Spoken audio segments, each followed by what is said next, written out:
Another 5-Star Friday here at the Pass. I am Obi-Ron, and once again, I am alone in the studio because when it rains in Los Angeles, Armageddon descends upon the city.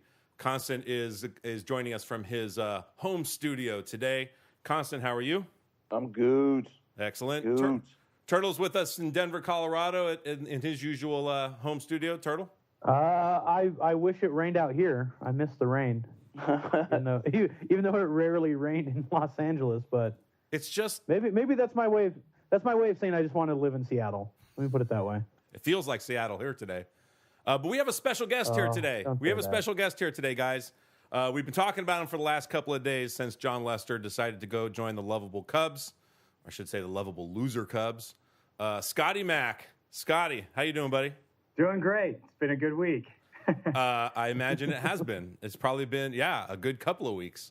You got to help us understand from the point of view of the longtime Cubs fan just how great this is for you and what really are your expectations. Well, honestly, I feel like this is the most optimistic I've been in a long time, probably because Theo Epstein's been brutally honest with us for 3 years and saying we're not going to compete for 3 years. And, he was true to his word. But he did have a plan in place, and it's all coming together. I mean, we have a great young core of players. The question was he going to go out and get a big free agent pitcher this year or in the offseason, or is he going to wait till during the season, or is he waiting for somebody that he knows is coming up the following year? And he didn't quite make that clear. He didn't make any promises. But when they signed Lester, it's clear to me that he's ready to put this whole thing in motion. So, I mean, I'm really excited. So I got a question for you, Scott. So as a super Cubs fan, now they got Jon Lester, what other pieces do you feel they need to be a complete team? Because I don't think getting the big, sexy Jon Lester pick is going to be the end-all, be-all and solve every problem. They do have a young core of people. What do you think are the next pieces that Epstein needs to do? I think a little stronger middle relief, but really a second, that number 2 pitcher that has that experience that's not named Edwin Jackson. Listen,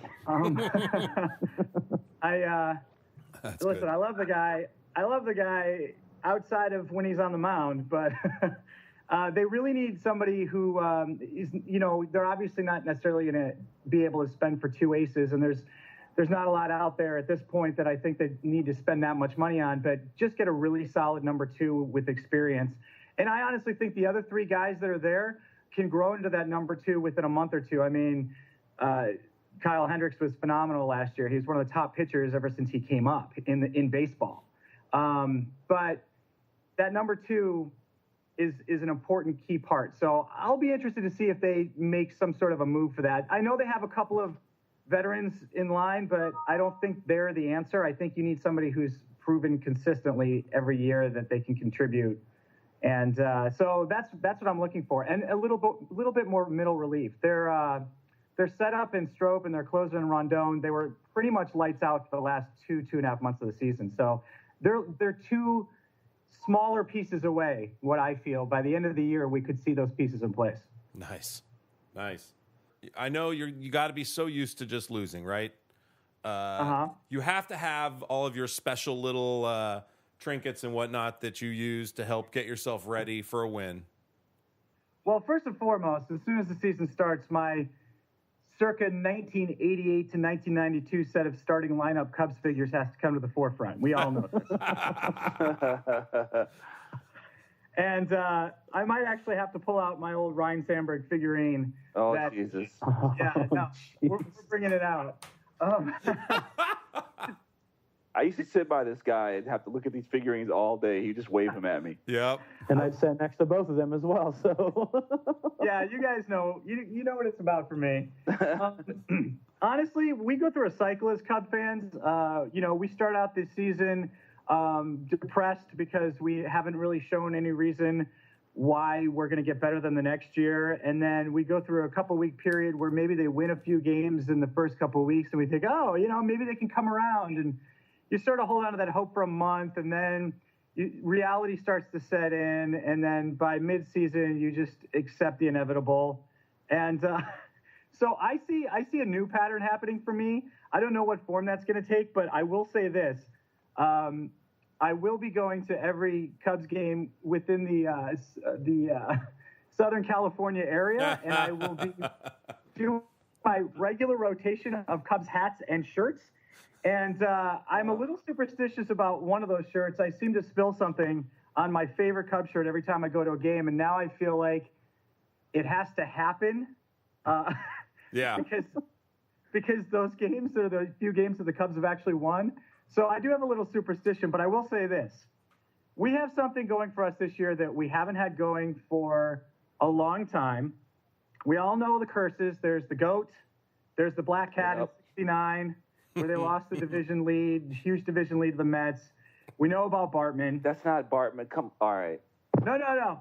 But it's not all Bartman, but Bartman was the catalyst. Trust me. It's not even close to Bartman. Leave that poor guy alone. But what I will say is, you want to know what I'm going to do this year?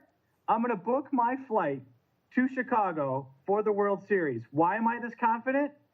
Because, well, let's just say when I get there, I get off the plane from the airport, I'm going to ride my hoverboard all the way over to Wrigley Field because, as Back to the Future 2 has prophesied, the Cubs win the World Series in 2015. Yeah. I knew you were going to bring that up. I just knew you were going to bring that up.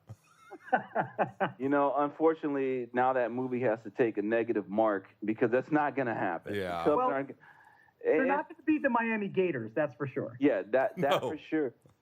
That for sure. And I can't believe, Scotty Mac, I know you're gonna hit all the Cubs games out here in this area, but I can't believe you're not flying back home for the home opener or something.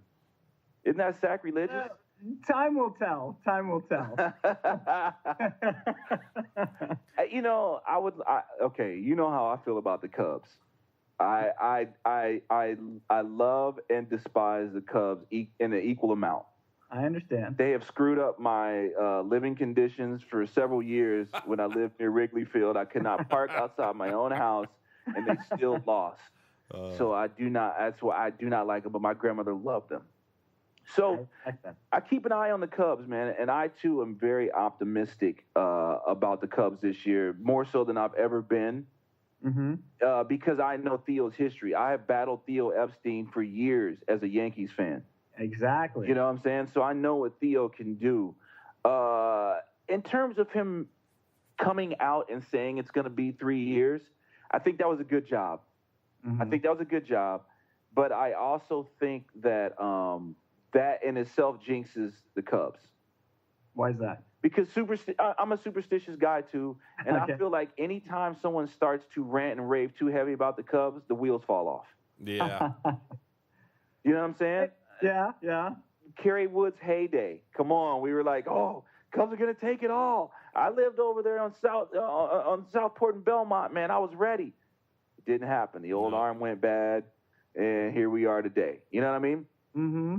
So, but yet and still, I finally see something that I haven't seen in a long time with the Cubs, and that's a plan. Yeah. So my advice to you would be save your money so you can fly first class in 2018. They would probably work the kinks out of the hoverboard by then. If you could catch the Cubs in the first round of the playoffs before they get booted out. How's that? Wow.